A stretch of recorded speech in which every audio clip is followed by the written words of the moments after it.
तो आज हम इंट्रोडक्शन करेंगे, मतलब आज हम लोग थोड़ा परिचय ले लें कि त्रिभुज क्या होता है।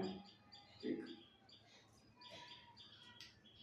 त्रिभुज तीन बिंदुओं से मिलाकर के बनाया जाता है और सामान्यतः हम लोग कहते हैं कि तीन भुजाओं से घिरी हुई आकृति को त्रिभुज कहते हैं। ठीक है, अगर हम देखें त्रिभुज को कैसे बनाएंगे, ठीक, तो त्रिभुज अगर हम एक पॉइंट लें, ठीक, अगर हम पॉइंट लें और एक पॉइंट और लें, ठीक है, ठीक, अगर कोई बोल दे कि दो बिंदुओं से त्रिभुज का निर्माण किया जाए तो शायद ऐसा नहीं हो पाएगा।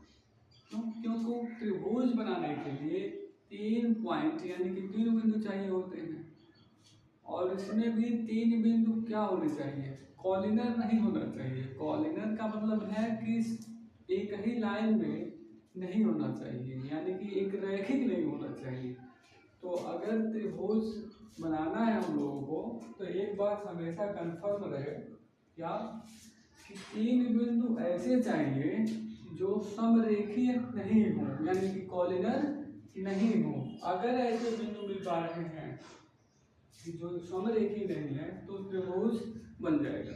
दुनिया का कोई भी त्रिभुज बनाने के लिए बस एक ही कंडीशन है क्या, कि तीन बिंदु हों और वो तीनों बिंदु समरेखीय न हो। समरेखीय होने का मतलब क्या है कि जैसे मान लो कि दो बिंदु तो हैं, अगर दो बिंदु को मिला देंगे तो एक लाइन मिल जाएगा। ठीक है, दो बिंदु को मिला देंगे तो एक लाइन मिल जाएगा। अगर तीसरा बिंदु मान लो यही है, ठीक, इसी की लाइन में अगर ले लें और मिला दें तो फिर एक लाइन मिल जाएगी। ये त्रिभुज नहीं होगा। त्रिभुज के लिए क्या बताया सब शर्त, त्रिभुज के लिए शर्त ये है कि ये तीनों पॉइंट समरेखीय नहीं होना चाहिए। समरेखीय का मतलब क्या है कि अगर एक पॉइंट यहाँ है तो इसका समरेखा मतलब इसके साइड से ऐसे ऐसे होगा कि यानी पॉइंट यहाँ हो और ये पॉइंट ये कहीं हो। यानी कहने का मतलब जो है कि अगर तीन पॉइंट जो है समरेखीय नहीं है तो उनके द्वारा बनाया गया जो भी फिगर होगा वो त्रिभुज कहलाएगा। ठीक, अब हम आते हैं अपने सिलेबस की ओर कि देखते हैं कि जो है कि हमारा सिलेबस में क्या दिया हुआ है। ठीक, तो आइए हम देखते हैं कि त्रिभुज किस तरीके से त्रिभुज को लिखा जाए। तो देखते हैं त्रिभुज, ठीक है, त्रिभुज तो देखते हैं कि डिफिनेशन देख लेते हैं एक बार क्या, कि तीन भुजाओं से घिरी हुई आकृति को त्रिभुज कहेंगे। तीन भुजाओं से घिरी हुई आकृति को क्या कहेंगे, त्रिभुज। ठीक है, त्रिभुज यानी कि क्या, कि तीन भुजाओं से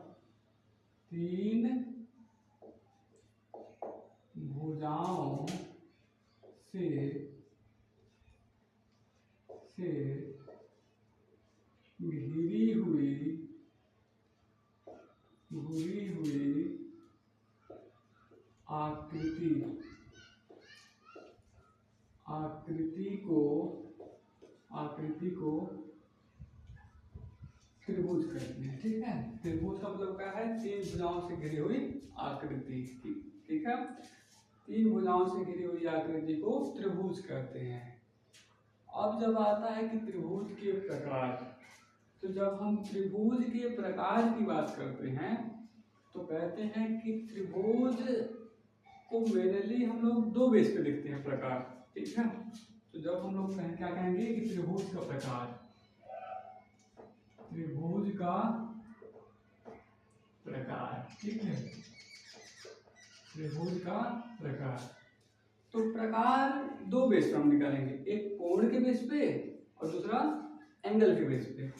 ठीक, तो प्रकार जब हम देखेंगे, ठीक है, त्रिभुज का प्रकार, तो एक देखेंगे क्या, कोण के बेस पे, कोण के आधार पर। ठीक है, कोण के आधार पर। ठीक, और दूसरा क्या लिखेंगे, साइड यानी कि भुजा के आधार पर, ठीक है, भुजा के आधार पर, ठीक। तो त्रिभुज का जब भी प्रकार की बात करेंगे हम लोग, ठीक है, त्रिभुज के जब भी प्रकार की बात करेंगे तो क्या कहेंगे हम कि त्रिभुज का दो बेस पे हम लोग मतलब तरह के टाइप बता सकते हैं, प्रकार। क्या? पहला है कि कोण के आधार पर, ठीक है, और दूसरा क्या है, भुजा के आधार पर, ठीक। तो अब हम लोग सबसे पहले देख लेते हैं क्या कि भुजा के आधार पर त्रिभुज का कौन कौन सा प्रकार है, ठीक। तो अब ध्यान से देखिए, ध्यान से देखो, ये मान लो कि है समबाहु त्रिभुज, ठीक, समबाहु त्रिभुज, ठीक, समबाहु त्रिभुज। तो हम लोग जानते ही हैं कि समबाहु त्रिभुज में त्रिभुज की सारी भुजाएं क्या होती हैं, बराबर होती हैं, ठीक है। तो क्या लिखेंगे, इसको लिखेंगे कि ऐसा त्रिभुज जिसकी ऐसा त्रिभुज जिसकी प्रत्येक भुजा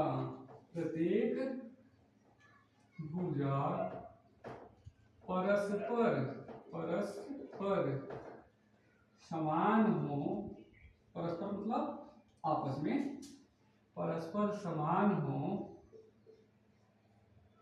उसे हम लोग क्या कहेंगे, समबाहु त्रिभुज, ठीक है, समबाहु त्रिभुज, ठीक। अब हम लोग एक थ्योरम और जानते होंगे, वो थ्योरम क्या है कि अगर किसी त्रिभुज में अगर भुजाएं समान हैं, यानी कि समान भुजाओं के सामने के कोण क्या होते हैं, बराबर होते हैं। ध्यान देना बात, क्या कि किसी भी त्रिभुज में समान भुजाओं के सामने के कोण बराबर होते हैं, ठीक। अगर वही थ्योरम यहाँ जो है कि अप्लाई यानी कि लागू करा जाए तो क्या हो जाएगा,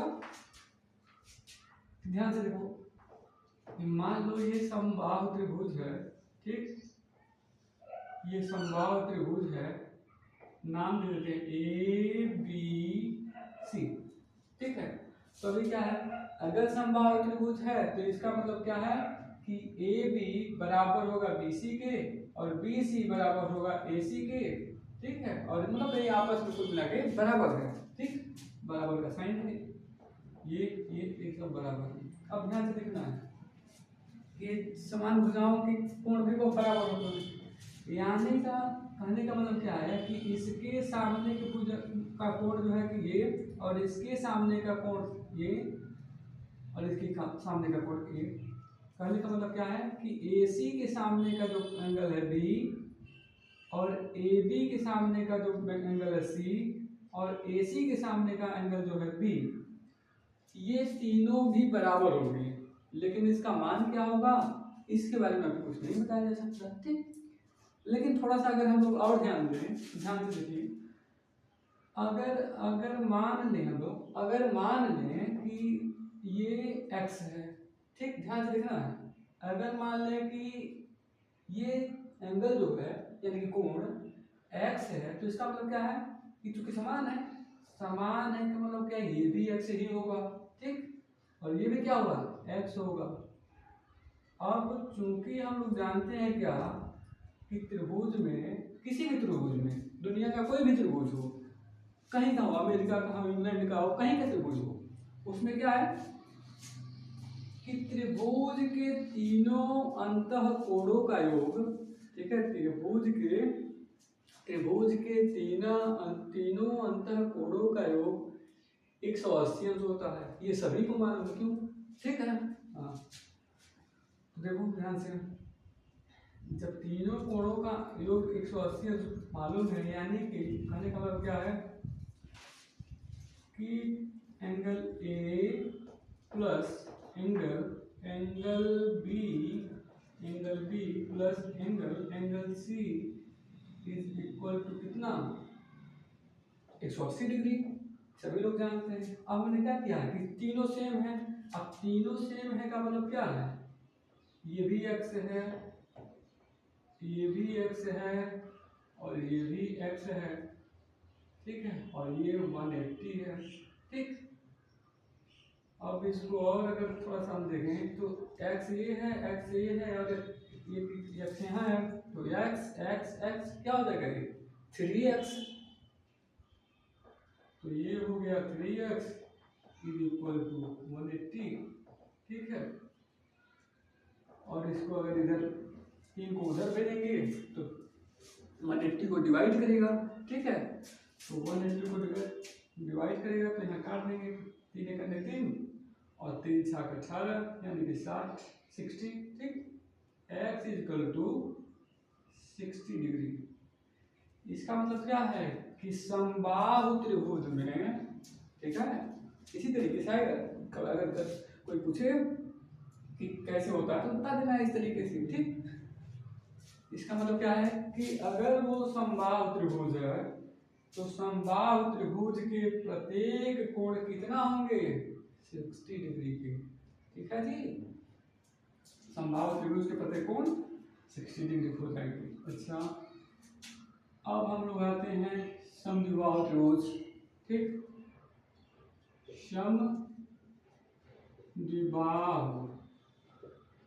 समद्विबाहु त्रिभुज, ठीक। थोड़ा सा बड़ा और छोटा और देख लेना, ठीक है। समद्विबाहु त्रिभुज, अब समद्विबाहु त्रिभुज में क्या है कि ऐसा त्रिभुज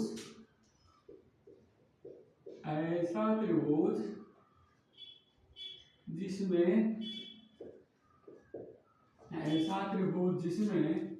दो भुजाएं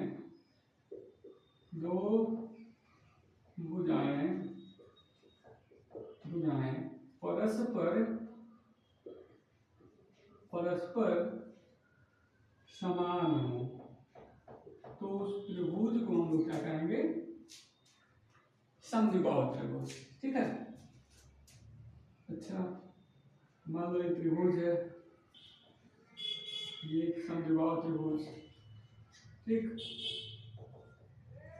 ये थोड़ा सा ऐसे, ठीक है, तो ये ए बी और ये सी हो गया। इसमें मान लेते हैं हम कि ए बी बराबर है किसके, ए सी के। अब इसमें क्या है कि अब इसमें कोई ये तो हम बता देंगे कि ए सी के सामने का कोण यानी कि एंगल बी और ए बी के सामने का एंगल सी दोनों बराबर होंगे, लेकिन कितना होंगे ये डिसाइड करना अभी पॉसिबल नहीं है। पॉसिबल कब हो जाएगा कि जब कोई बता दे कि इसमें ए वाला कोण कितना है। अगर कोई ए वाला बता दे तो हम दोनों बता देंगे, ठीक है। तो इसलिए इसमें अभी ये बता देंगे हम लोग कि जो है कि ये इसके सामने के कोण बराबर हैं, लेकिन इसका मान नहीं निकाल पाएंगे, ठीक है। उसके लिए क्या चाहिए कि वो जो तीसरा कोण बचा हुआ है शेष, दो तो समान है मालूम हो गया, जो तीसरा बचा हुआ है उसको अगर हम लोग बता, मतलब जो कोई अगर बता दे कि कितना है तो वो हो जाएगा, ठीक है। ये हो गया। अच्छा, अब हम लोग बात करेंगे विषमबाहु त्रिभुज। विषमबाहु, ठीक है, त्रिभुज